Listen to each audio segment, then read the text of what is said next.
Hey yo, what's up everybody? It's Tyler, aka Ty Killington. Yeah, man. All right, so you know what it is. It's Thursday, and today we got some new DLC content with our double money bonus event week. So we know that we got double money on the new survival modes, and this video we're going to be talking about those new survival modes and just going over a few of the settings, the locations, a few tips and tricks here and there.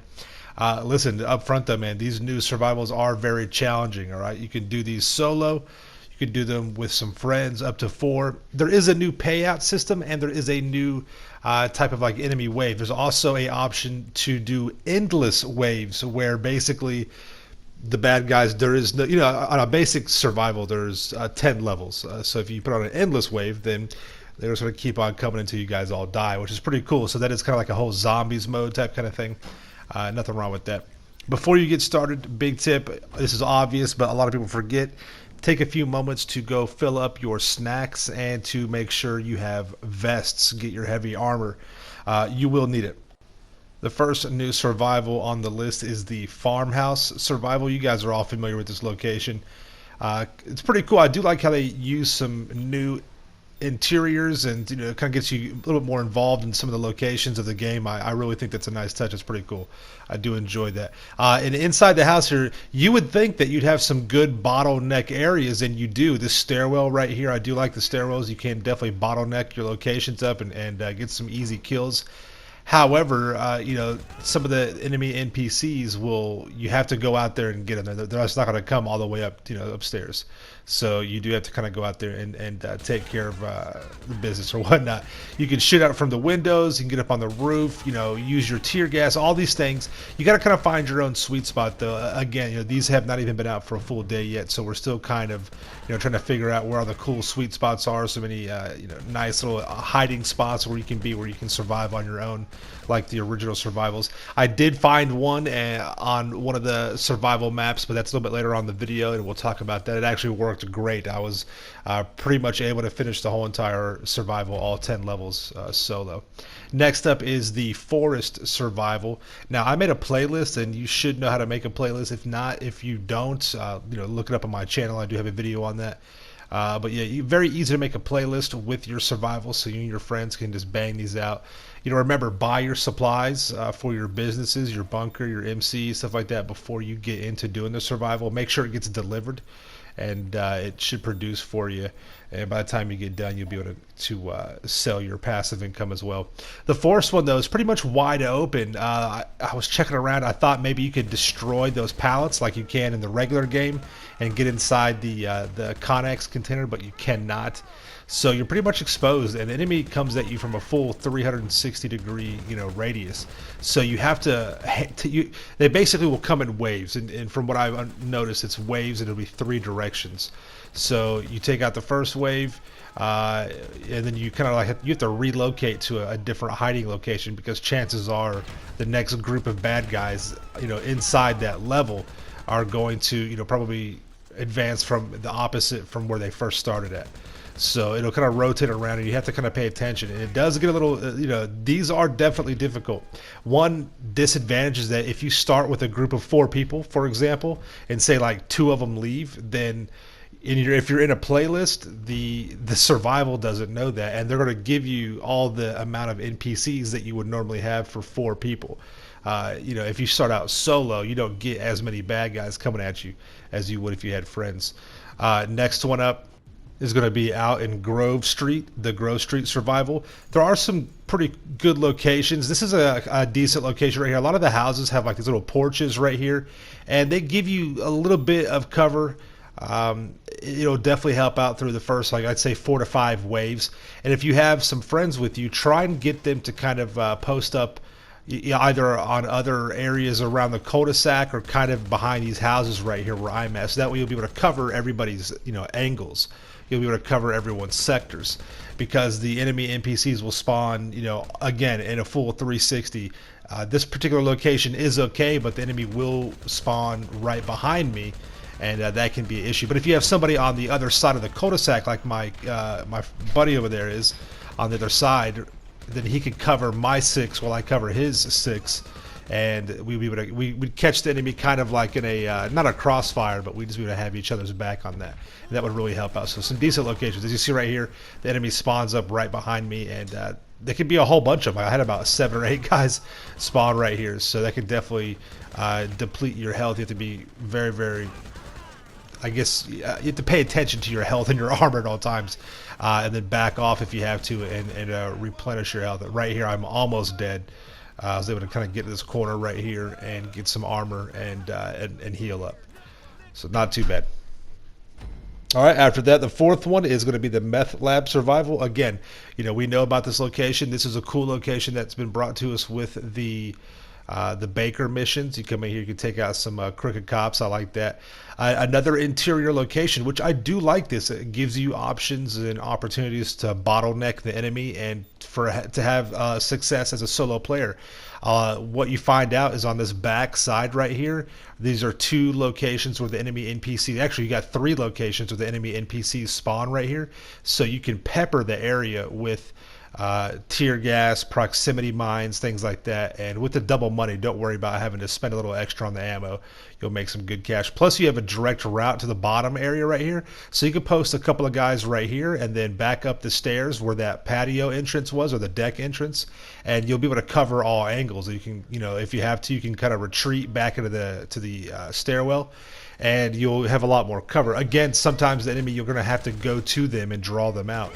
But as you see right here, a whole line of enemy NPCs come up this little back stairwell right here. This kind of pre-programmed, and you can plant C4, proximity mines and sticky bombs and things like that. And you can toss some tear gas, and that will help. In the first couple of stages, the tear gas is very effective. I'd say past stage 5, it's not as effective. I think it still does wound the enemy, maybe, but it's not going to be as effective, of course, because with the survivals, you got 10 waves on a standard survival. The first like 3 or 4 waves, the enemy NPCs are really not that strong. They're pretty easy to kill, so you'll be all right. Here we're at the silo. This is a cool location as well. Another interior. You don't have to worry about any helicopters. This one, though, has juggernauts. The enemy has these. They're basically the same as on in story mode or in the Doomsday Heist. It's a juggernaut enemy NPC. They're kind of like a boss basically, and they take a lot more damage. But I found that a couple of grenades or a sticky bomb here or there definitely will take care of business. You get a minigun to them, and they're going to drop in no time at all, so you don't have to worry about that. But really cool choke points. I found that this location right here where I'm at, if you were to have one more person with you, maybe in the same location or covering the other angle, I'm pretty positive that you can be able to take care of this and finish this all the way through to stage 10. Just watch out for those freaking super soldiers basically, and you'll be all right, and it won't be too bad. But it's again, you have a lot. It takes a long time for the enemy NPCs to kind of get their way down there, because there's a second level if you work your way around. And again, as we play these survivals and get more familiar with them, we'll find better locations and things like that. So these will all update as we keep playing. But this is a cool little spot right here. I was able to get through a lot of the waves, and if I was actually trying and paying attention, you can be successful and finish this all the way up, even as a solo player. But by now I'm low on armor, I'm low on snacks and stuff like that. So I just wanted to do a couple of waves. But you can pop a lot of C4 out there. You can pop a lot of tear gas. You have a wide open field of vision through pretty much all the spawn points. There's 2 spawn points on the right hand side that you won't be able to see. The one on the left comes right out there to you, so no big deal. As you see right here, you kind of have to come out to these guys sometimes and hunt them down. And be careful in the later stages, because you may come up against a solo NPC with a minigun, and one little burst and it'll shred you, right? So this is the Stab City survival, and this is one of the survivals that I found a really decent location where you can kind of post up. It kind of works like the Sandy survival, where you get on top of the dumpster. There's a fence, and it's like a head glitch kind of. So it's not impossible for the enemy NPCs to kill you, but it's very difficult, right? So you're over here in the lost territory with all the trailers, but inside this like rusted out container, basically it's one of those trash containers right there. You can get inside that, and this is just the first wave. I'm not really focusing on it right now. Kind of just getting a lay for the land. But again, 360 spawning locations for the NPCs. They'll pop up everywhere. I'm kind of getting stuck here in the middle, and I noticed this container and I jump inside there. I take cover. Now the container is kind of difficult, and there's a trick to it. To be able to be successful and shoot out of the actual container, you need to go into first person, and I'll show that here in just a minute. But inside this container, the walls are very high, so you can duck down and get some, and the choppers aren't going to be that big of a deal. You guys can easily take those out. You can just shoot the gunners out of the chopper itself and let the choppers fly around, and you can take care of whatever else you got to take care of. But as you see right here, if you stand far enough back from the wall and the enemies are far enough back away from you, you can just stand up in here and just post up and shred enemies. I mean, just straight shred them. So it's really cool. And again, they'll get close to you and things like that, but that's really hard. You can still get hit though from this location. You can still get hit, but it is much more difficult. And as you see right here, it's kind of you hit the side of the container a lot. You're going to do that, so you have to find like the right angle to hit the enemies. And what I found is that when you go into first person mode, you have a much easier time. It's much easier to shoot out of the side of the actual container or your hiding spot right there. So much better that way. You can go first person just like this. You'll still have some, as you see right here, I'm still hitting the side of the wall, but I have a lot better field of vision. I'm looking down scope right here. I'm able to take out this whole entire wave approaching us and don't even get touched. I don't think I did in this particular wave. So cool spot right here to post up, and if you have to roll out and take care of a couple of stragglers, no problem. You see all the damage it takes, but you don't have to worry. Again, you'll have choppers and you'll have vehicles that come around, but nothing you can't handle. As you see right here, we completed this one, finished it, all 10 waves. 107,000 for the cash, double cash money, and double RP, over 7,000 RP as well. Very good. So we're coming up to the last survival right here, the last of the new ones. And it is appropriately named the Zancudo survival.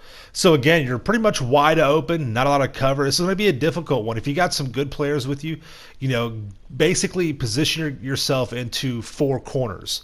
That way everybody can cover each other. You can have your back, so you could be hiding behind the cover and have your back to the enemies that are approaching you, and the person on the other side is taking care of the enemy NPCs that are approaching from your 6. That's really the best way to do that, to cover each other. If you're going to roll with 4 people, kind of make that square, find you a little area where you can kind of get behind and take cover and take care of your sector, and you can watch your buddy across from you as well. And if you have good communication, he'll be able to do the same for you and return that, and you'll be able, you'll have a better chance. But these really are hard. You get the choppers and you get multiple vehicles.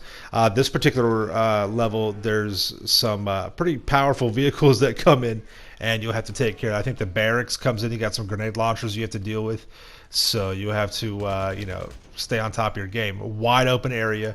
And as you see, full 360 spawn locations from the NPCs. They are savage. They are out all over the place. So you see right here, I couldn't, I couldn't do too much communication on the mic. It was still early for me, and I, didn't want to wake anybody up, and I'm traveling. So, anyways, but yeah, we kind of were just rotating around the whole entire map. But again, if you kind of pick a particular location and cover everyone's sectors, you'll be okay. You get aerial vehicles and you get land vehicles. You see right there, I got taken out, I believe, by one of the land vehicles, barracks. Just shredded me, just took me out. So these are very difficult. They are fun though. It's a great challenge. I love new content no matter what. So that's cool. But yeah, that's kind of like a little a lay of the land with these new survivals. A couple of tips and tricks with them. A few decent locations that you can hide in and be successful. And try it solo. And make sure if you do have some friends with you that you guys have some good communication. All right. Let me know if you got any questions in the comments down below. Make sure you subscribe to my channel for the illest and realest content in the game. Make sure you guys smash that like button. Stay dangerous. Peace out. Yeah.